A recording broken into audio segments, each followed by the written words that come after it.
Hello everyone, welcome back to my channel. I hope everyone's having a fantastic day.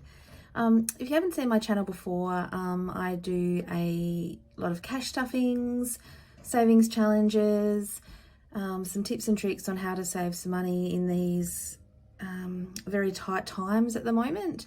I'm a low income budgeter and I'm just doing my best to try and help some people out there with some things that I've found that have worked well for me. So today's video is a cash stuffing video. It is week 1 of February, and this week I've got a reasonably small cash stuffing video.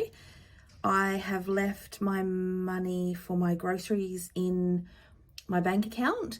Woolworths have a deal at the moment with everyday pay on their app, that if you do it through their app, you get an extra two bonus points for every dollar spent. So I've decided to leave it in there for the next couple of weeks and get those extra bonus points instead of stuffing it into my envelope. So we'll just see how that goes, and if that goes well, I might continue to do that. This week I've got $85 to stuff. I'll just count that for you. So 20, 40, 60, 70, 85. It's a bit of a smaller one this week. I had a few more bills, automatic direct debits that came straight out. So I didn't have to, my internet, for example, that came out. I didn't take this money out. I've just put the money in for the lot that I had in my envelopes ready for that direct debit, so I didn't need to withdraw that either. And yeah, just a few other bits and pieces, so it's a little bit smaller this week, but let's get started. Okay, to start with, I'm going to do my rollover. So that is my coins. If you haven't watched my video before, I collect my coins every week and add them to my money box, and then at the end of the month I roll those over and change them into notes and add them to one of my savings challenges. Usually I get around $40. It was a little bit, I think it was $38 something this month in January. So this week I've only got 70 cents though, so that's not a great start to the month. So I'll put that aside. Thank you everybody that commented in my last video about a savings challenge for my coins. So I still want to keep doing what I'm doing and converting into notes, but I've been finding the last few months I've had under $5 that I can't convert to a note left in my coins, and instead of just putting them back into my money box and rolling that over, I'm wanting to start another savings challenge just for my coins. So I have found one that I'm going to purchase this week, and that will be available in my next end of month rollover. I'll start that because I'll be only doing it at the end of each month. I'll be adding to it, so you'll be able to see that. I've decided that I'm going to probably each time I start a new savings challenge, like I finish a savings challenge, I'm going to try out a few other business owners challenges. So if you've got a YouTube, an Etsy store and you have savings challenges, drop them below so I can have a look and see at some different ones that I might like starting. Once I'm back from vacation, I'll be doing a few extra ones here and there. So yeah, if you've got some interesting ones, maybe something a little bit different, let me know and I'll definitely have a look at those. Okay, so I've also got in my grocery envelope, I've got my $50 Coles voucher ready to be used this week, so that'll stay in there. I received that from cashing in my receipt jar points. I'll have the code down below if you would like to join receipt jar. If you use my code, I get 200 points and you get 200 points when you upload your first receipt. So what you do is you just scan your receipts from your normal shopping and it equals points. When you get to a certain amount of points, you can cash that out, and there's thousands of different vouchers that you can get. I tend to do Woolworths or Coles, and usually then I put the money the $50 that I'll be saving from Coles, I will put that into one of my savings challenges or into my savings or wherever that needs to go in my rollover. I've also got a $20 voucher from Say So that I will be using. That's from Woolworths. That's I've added that to my Woolworths app, so I don't have a printout of that. That's just in my app. So I've got $5 left in rollover from last week's groceries, and my fuel, I have got $40 left over. I didn't need to get fuel this week, so I'll add that to my rollover. That'll be in a separate video. And my spending envelope I didn't add to, and I won't be adding to again today. Until after vacation, I won't be adding anything else into my spending envelope, which is making things very tight, but every cent at the moment needs to be going to my vacation savings. So next I'm going to get into my cash stuffing.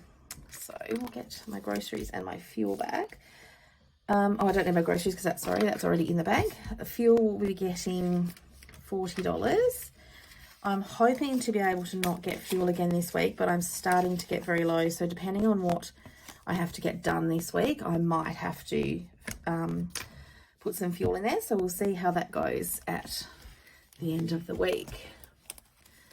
Okay, so next we're going to do hair. I'm actually getting my hair done tomorrow, so that's really exciting. So I'm putting $20 into there. I'm not sure how much it's going to be, so I've got 20, 40, 60, 80, 90, 100. I have terrible greys in my hair. I started getting really bad hair, grey hair when I was 21, I think it was, and I really ideally need to get my hair dyed every 4 weeks. I can't use home dyes. I can't use anything but a really strong dye from the hairdressers to cover it. It just literally, hair dyes literally just wash out. It would not even stick to my greys. My nan's always had white grey hair for most of my life, and they told her it was because of a accident that she was in. However, my mum, myself, and now my sister all have exactly the same problem, so we're assuming it is more than likely genetic. So my girls are looking forward to that, but it just makes it very, very expensive. My daughter is an apprentice hairdresser, which is great. I generally go into TAFE and she does treatments on me in there, and it usually costs me about $30 to $35. As she progresses, she'll be able to do that at home for me, but at the moment I'm needed for a model in there, so I'm happy to go in and pay for that. Unfortunately, she's actually started back today, but they won't be having clients again for a little while, so I have to go into her salon, and that's a lot more expensive. So I've budgeted $100. I'm hoping that it won't be any more than that. If it is, I unfortunately will have to put it on my Afterpay, but I have waited, I think, 9 weeks. I got it done just before my daughter's 18th, and in December, so it was the last week in November, I think, my regrowth is a couple of inches, and it is horrible, and I hate it, and I refuse to go on vacation with my hair like this when I know I'll be taking photos, and it's something that I'm just going to put on my Afterpay and deal with later on. It's not something, sometimes there are things in my budget that I will go without and I will just put up with. Some things I will not, and unfortunately my hair is one of them. So hopefully it's not much over $100, or hopefully it's actually within my $100 and I don't end up having to go over, but we'll see what happens. But that's tomorrow, so I'm very excited. So my emergency fund is also getting $10 today, so I'm really excited about my emergency fund. It's been a long time since I've had this much in it. So 20, 30, 40, 50. And I think it's just something that I've always taken money out of when, you know, so for example, getting my hair done, if I needed a bit extra, I would take it out of here just to cover that. And I've never been able to build it up. I don't think I've really ever been over $100 it's just something that I've always taken out of. But this is my new challenge that I have got in my Etsy store, and I have started, and I've made it $100 total, and each cactus is worth $5. And then when I've finished, I'll just move on and start again and do another one. And my goal is to get to $500 to start with, and ideally I definitely want 1,000, and then I'll continue on from there once I get going. But I myself need smaller amounts. I don't work well with, you know, all of a sudden trying to save $1,000. I'm not going to be able to do it. So I've just decided I'm going to make a much smaller tracker, and that seems to be working well for me. I'm up to $50 already, and it's only been 3 weeks, I think, since I created this. So, and like I said, once I get back from vacation, there'll be a lot of extra money that will be going into this, and I'll really get into building this up. So let's color this in.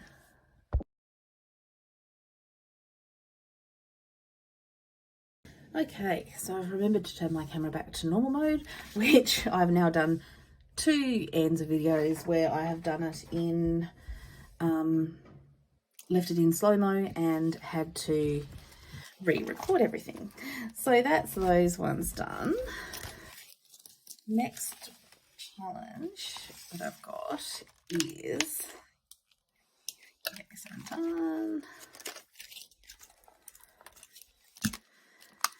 is my Caro Cash Quarter 1 challenge. So this week I'm going to put in $10. Now I know I'm all like out of whack with this, but I think it's just, it doesn't matter. You don't have to do all the challenges exactly how they're designed. I watch Michelle's Free to Fly journey, and I watched one of her videos recently where she was talking about savings challenges that she bought and she didn't use because she just didn't have the money to go in them, and she is now just adding whatever she can afford, or just $1 or whatever it is to the weeks. You know, you don't have to use a savings challenge exactly as it is intended. If it means you're not going to use it at all, you're much better to use the challenge and save something rather than saving nothing. So I'm still saving the same amounts, just in different weeks. And I'll catch up once I get back from my vacation. So I think, so I've already got 20, 30, 40, 55, and I'm going to add another 10 today. So 20, 30, 40, 50, 65 in that one, which is great. I'm doing a lot better with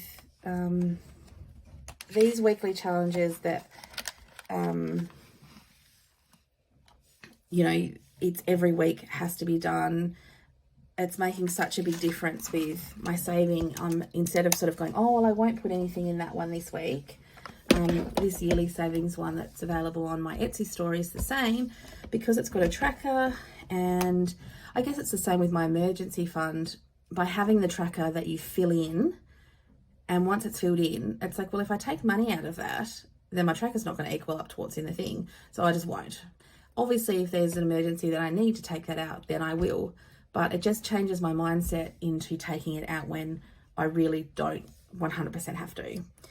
So we're moving on to February in this savings challenge now. So I might put January down the bottom, and we are on to February. So this is a yearly savings challenge that I created that's got smaller amounts in it. I found a lot of the savings challenges, the amounts are just too high, and I just can't be putting $40 and $50 away a week. You know, some of them are $125.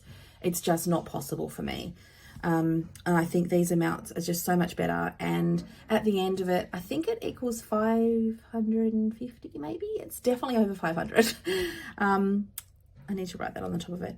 And that's $500 that I wouldn't have normally had. So at the moment I'm doing lots of different savings challenges all at once, and that's not something that I've been able to do before. It's just been, I've had to save for one thing and I haven't been able to focus on other things.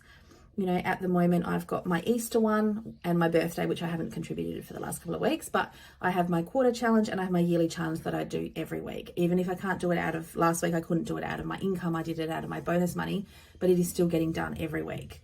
So I'm really proud of the fact that I've stuck to that, and it's just keeping me on task. And because it's tucked away in my envelopes and I've got a nice little tracker, I'm unlikely to touch any of this money, which is sort of where I've gone wrong in the past. I get excited, it's payday, I stuff my envelopes, and then realize during the week, oh, now I need to take some money out of that, and you know, and now it's gone. Whereas by having the trackers, I find it's a good visual representation of what's in there, and then I feel bad about touching any of that. So I found that really helpful for myself. Okay, now to wrap up this week, I managed to save or to earn 140 points in my Receipt Jar app. So I'm well on my way to, I don't know whether I'm going to cash out again when I get to $50 or whether I'm going to try and make it the $100 again by Christmas. I think I might do that. We'll just see if it's required, you know, when I get closer to the $50. But yeah, I'd like to try again as a goal to make the $100 by Christmas again. My Add a Poll this week, I have done a couple of surveys and I've managed to get $28.73. So I'll be cashing that out again. I might probably leave it until just before, because the money coming out of that one's instant. So I might cash that out just before we go, just so that I get all of that out. In my Octopus surveys, I did have a couple that I didn't get around to that were really, really good. There was a $7 one last night, but I just didn't have time to do it when I went back in this morning. It was gone. So I've only earned $1.40 this week in my Octopus surveys. All my referral codes are also down below if you would like to join. The survey apps I find are absolutely fantastic. It's just something you can do here and there. When you first start, especially at a poll, the amounts are really quite small, but the more that you do them and the more regularly that you do them, the bigger amounts you get a lot more. And I just do them when I'm laying in bed, watching the TV, waiting around in the car for kids, you know, whatever it is. I have to sit and wait this afternoon when I pick my daughter up. She can't park in the city. It's really expensive. So I go and pick her up, and just to make sure that I'm there, I'm usually there about 20 minutes before she comes out. So I just do a couple of surveys while I'm waiting, and it just all adds up. This week I had a bit of a win at Big W. I had to go and get another bag of kitty litter. I had $13.50 on a gift card that I bought a couple of weeks ago when I stocked up on my kitty litter, but when I got there they only had a certain amount, so I still had that left over. I also got another $5 gift card from Say So. I cashed my money out and got the $20 Woolworths voucher, and I was just under another $5 voucher. Well, I've had another survey since then, so it's pushed me over. I was just going to leave it there, but I saw that they did the Big W gift card, so I thought, well, I'll cash that out. Use my 10% off my Woolworths Rewards extras, and I know it's a small amount to use my $10, so I saved $2.30, but I'm not going to have anything else. I'm going to be away next week, so I'm not going to be buying anything else at Big W this month, so I thought, well, I'm better to get $2.30 off than nothing. And so I ended up paying $2.20 out of pocket for my kitty litter. So I'll take that out of my grocery budget this week. And so essentially it's, I'll just use that out of what I've got. I know I'll have left because I've got those 2 gift vouchers. So just having a bit of a play around with leftover gift cards. I did actually find a gift card, a Boost gift card that was my son's, that's been floating around my desk for ages, and I did a check on it because I wasn't sure if it had anything on it. It's still got $2.30 on it, so he'll be very excited. He can use that on one of he loves going to Boost. So he'll be able to use that on his next purchase as well. So if you've got any gift cards lying around that have got extra amounts on them, just check them. And I remember we went to the movies, it's probably about 4 or 5 months ago now, and I had 4 different gift cards that had just $3 and $5, and I think we ended up getting like 2 of our tickets for free, but just because we had little like gift cards left over with just little amounts on them. So it certainly all adds up when you put it together. So thank you very much for watching my video. I'd love it if you could subscribe to my channel, click the notification bell so that you know when I put a new video up. And if you can like this video, it makes such a big difference to my channel. If you can leave me a palm tree emoji in the lead up to my vacation. I think all my videos in the next few days are going to be have travel emojis. If you can leave the palm tree in the comments below and let me know that you've watched it till the end of the video, that would be fantastic. Thanks very much for watching. Bye.